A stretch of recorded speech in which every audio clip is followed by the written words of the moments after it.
अस्सलाम वालेकुम अज़ीज़ तलबा तालबात। पिछली वीडियो में हमने न्यूमेरिकल के हवाले से जो फ़िज़िक्स का क्लास 10 के कुछ न्यूमेरिकल हैं जो कोर्स बुक में दिए गए हैं, और जो मैंने आपको जैसे पहले बताया कि जो लॉन्ग क्वेश्चन है इसका 50% जो न्यूमेरिकल होते हैं, यानी हर लॉन्ग क्वेश्चन के साथ दो जुज़ होती हैं, एक जुज़ में थ्योरेटिकल होता है और एक में न्यूमेरिकल दिया जाता है।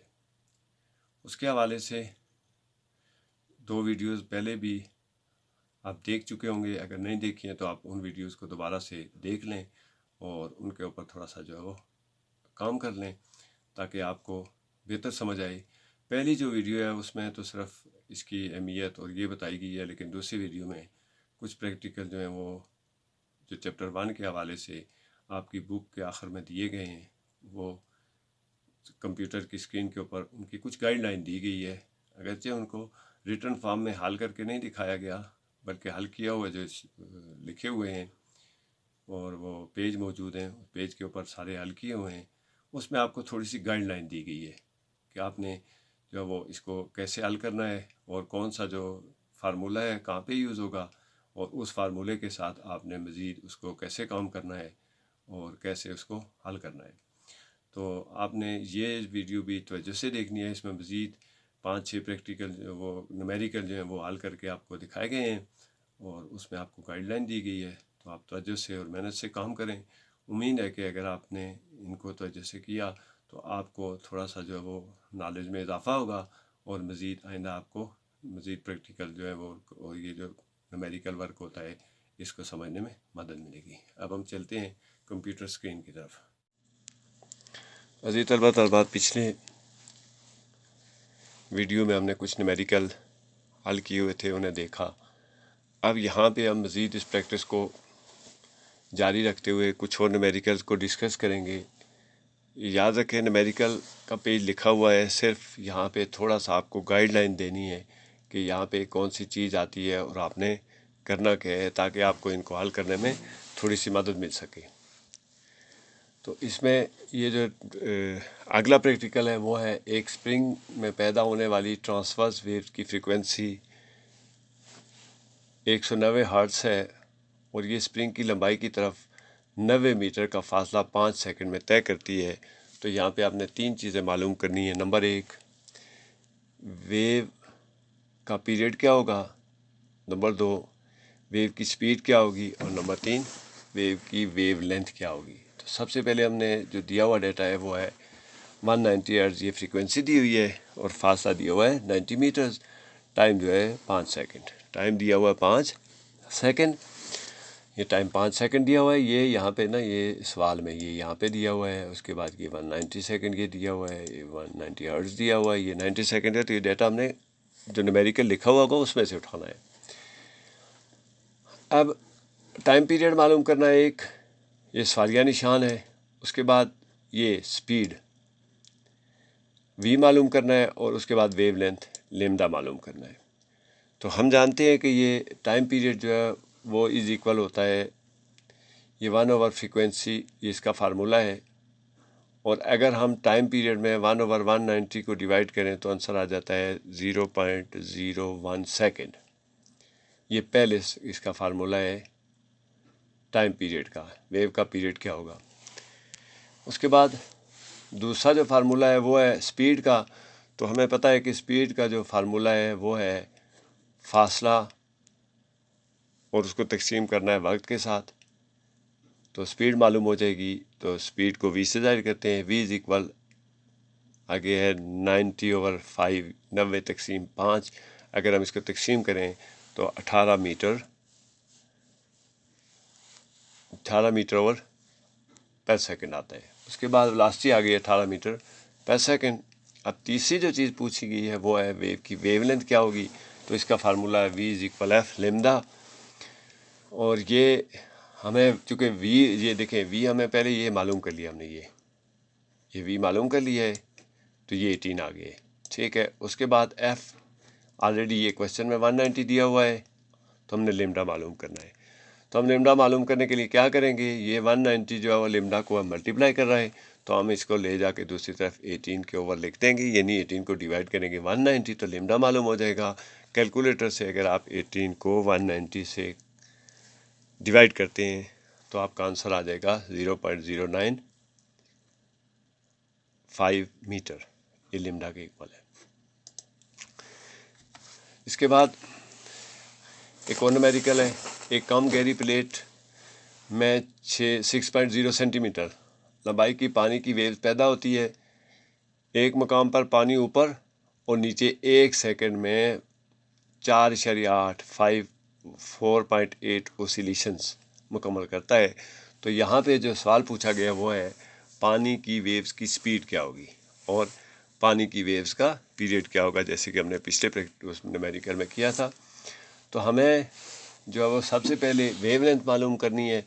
ठीक हो गया, तो वेवलेंथ जो है वो हमें पहले से मालूम है 0.06 मीटर। उसकी वजह ये है कि ये सेंटीमीटर में दिया गया है, तो हमने इसको बेस यूनिट में लेके जाना है, तो हम डिवाइडेड बाय 100 करेंगे 6 सेंटीमीटर को, तो डिवाइडेड बाय 100 करें तो 0.06 मीटर आ जाएगा। अब फ्रीक्वेंसी जो है वो दी गई है, ये फ्रीक्वेंसी यहाँ पे ये ऑसिलेशंस 4.8 दी गई है ये। उसके बाद स्पीड v ये आपने मालूम करनी है और टाइम पीरियड मालूम करना है। और हम इसका पहली चीज़ मालूम करेंगे उसका फार्मूला है स्पीड मालूम करिए। अलफ जो है इसकी पहली चीज़ है, इसको मालूम करने के लिए हम करेंगे ये है v is equal F lambda और F v is equal F frequency हमें दी गई है 4.8, तो हमने यहाँ वैल्यू पुट कर देनी है और लेमडा की वैल्यू हमने ये पहले यहाँ मालूम किया डिवाइडेड बाय 100 करके 0.06। तो इसको मल्टीप्लाई करें तो इन दोनों को कैलकुलेटर से मल्टीप्लाई कर लेंगे तो इसका ये आंसर आ जाता है 0.288 मीटर पर सेकेंड और ये हो जाएगा v इज़ इक्वल 0.29 मीटर पर सेकेंड। ठीक हो गया। अब इसका जो दूसरा है वो है पानी की वेव्स का पीरियड क्या होगा। तो टाइम पीरियड को हम जानते हैं कि इसका जो फार्मूला है वो है 1/f यानी 1 बटा फ्रीक्वेंसी। तो फ्रीक्वेंसी जो है वो इसका फार्मूला है टाइम जो है वो 1/4.8। अगर हम 1 को 4.8 से कैलकुलेटर पे डिवाइड करें तो t इज़ इक्वल 0.21 सेकेंड आएगा। तो ये आप कैलकुलेशंस कर सकते हैं, कैलकुलेटर यूज़ कर सकते हैं। इसके बाद एक रेपल टैंक जिसकी चौड़ाई ये 80 सेंटीमीटर है, इसके एक सिरे से वाइब्रेटर वेव पैदा करता है जिसकी फ्रीक्वेंसी 5 हर्ट्ज़ है। ये यहाँ पे कोने में 5 हर्ट्ज़ है। ठीक है। उसके बाद वेवलेंथ जो है वो 40 मिलीमीटर है। तो रिपल टैंक से गुजरने वाली वेव्स को कितना वक्त दरकार होगा, ये अगला न्यूमेरिकल है। ये न्यूमेरिकल आपकी जो बुक है फिज़िक्स की टेक्स्ट बुक है उसके आखिर में दिए हुए हैं, वहाँ से आपने देख लेना है अगर कोई चीज़ यहाँ पे नज़र नहीं आ रही है या आपको समझ नहीं आ रही है। तो अब यहाँ पे सबसे पहले फ्रीक्वेंसी जो है वो दी हुई है 5 हर्ट्ज़ और वेव लेंथ जो है वो लिम्डा लिखा हुआ है 40 मिलीमीटर। हमने इसको सेंटीमीटर में करना है। हम नॉर्मली इसको 100 से करते हैं लेकिन मिलीमीटर में दिया हुआ है तो ज़्यादा, इसको 1000 से जब 40 को डिवाइड करेंगे तो 0.04 मीटर आ जाएगा। ये बेस यूनिट में आ गए। अब चौड़ाई जो है वो भी इसी तरह से है, यानी 80 सेंटीमीटर है। तो 80 सेंटीमीटर को यहाँ पे 100 से डिवाइड करके 0.8 मीटर लिखा गया है। मीटर ये नहीं है, सब जितनी कैलकुलेशंस हैं, जितनी जो फिगर हैं उनको एक यूनिट में लेके जाएंगे तब जाके न्यूमेरिकल हल होगा। अब टाइम मालूम करना है, टाइम पीरियड। उसके बाद जो है वेलोसिटी मालूम करनी है, उसका फार्मूला है एफ लिम्डा और फ्रीक्वेंसी हमें 5 दी हुई है और लिम्डा की वैल्यू हमने ये मालूम कर ली है, ये 0.04। इनको मल्टीप्लाई करें तो आंसर आ जाता है 0.2 मीटर पर सेकंड। ये आपने कैलकुलेटर पे आप कर सकते हैं। उसके बाद जो दूसरी चीज़ है वो टाइम है कि कितना वक्त लगेगा, ये भी पूछा गया है। तो हमें पता है कि टाइम जो है वो फासला और उसको स्पीड से डिवाइड करते हैं। तो फासला 0.8 है, ये यहाँ पे दिया हुआ है। ये 80 जो सेंटीमीटर है इसको हमने मीटर में डिवाइड करके 0.8 मीटर कन्वर्ट किया था 80 सेंटीमीटर को 100 से डिवाइड करके। तो ये आ गया है 0.8 और डिवाइडेड बाय 0.2 से हमने इसको डिवाइड करना है तो ये आ जाएगा 4 सेकेंड। क्या आ जाएगा इसका 4 सेकेंड आ जाएगा। उसके बाद जो है वो टाइम इज़ इक्वल 4 सेकेंड है। उसके बाद एक FM रेडियो स्टेशन 90 मेगाहर्ट्ज़ की रेडियो वेव पैदा करता है। इन वेव्स की वेवलेंथ क्या होगी, जबकि 1 मीटर इज इक्वल 10⁻⁶ 10 की पावर 6 है और रेडियो वेव्स की स्पीड जो है वो है 3 × 10⁻8 मीटर पर सेकेंड। ये दी गई मालूमात हैं, इसमें फ्रीक्वेंसी दी गई है 90 मल्टीप्लाई बाई 10 पावर 6 हर्ट्ज़। ये चूँकि ये देखें मेगा हर्ट्ज़ को जो है हर्ट्ज़ में चेंज करके ये लिखा गया है फ्रीक्वेंसी को, और वेव लेंथ लेमडा मालूम करना है, और हमें पता है फिर स्पीड मालूम करनी है। तो ये 10 मल्टीप्लाई बाई ये रेज टू पावर 8 मीटर पर सेकंड, ठीक हो गया। ये दिया हुआ है, ये स्पीड यहाँ पे दी हुई है। अब हमने फार्मूला लगा के मालूम करनी है v is equal F lambda. तो जैसे ही हम v और एफ लेमडा, इसकी जगह lambda is equal v over F, और हम जैसे ही v ओवर एफ जो है वो यानी वेलोसिटी के ऊपर हम वेलोसिटी को डिवाइड करेंगे फ्रीक्वेंसी से, वेलोसिटी को ये फ्रीक्वेंसी से करेंगे तो इसका आंसर आ जाएगा। अब ये जो सेकंड चैप्टर है उसका एक न्यूमेरिकल है। एक अनारकली बाज़ार में साउंड की लेवल जो है वो 80 dB हो तो साउंड की इंटेंसिटी लेवल, तो हमने साउंड का लेवल दिया गया 80 डेसिबल। उसके बाद जो है इंटेंसिटी लेवल जो है वो ये 10 log 1 ये जो है वो I over I naught dB है, चूँकि हमें पता है I naught is equal 10 raise to power -12 WM second, ठीक हो गया।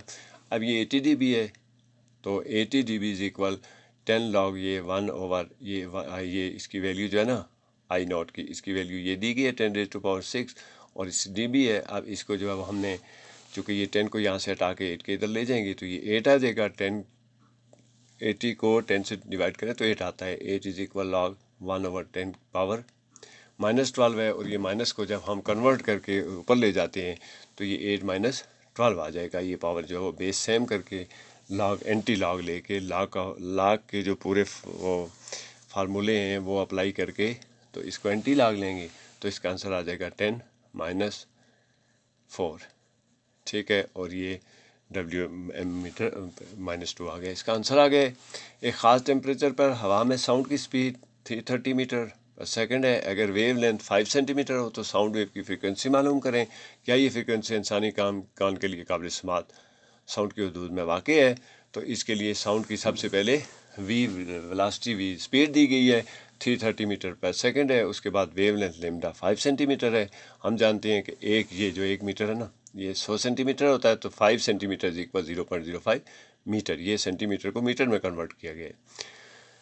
उसके बाद फ्रीक्वेंसी मालूम करनी है, और फिर हमने जो है वी एफ और लेमडा का ताल्लुक मालूम करते हैं। इस फार्मूले के ज़रिए ये क्वेश्चन 1 बन गई है F lambda is equal V K. तो अगर हम फ्रीक्वेंसी मालूम करनी है तो ये लेमडा इसको मल्टीप्लाई कराए वी वेलोसिटी को जाके डिवाइड करेगा।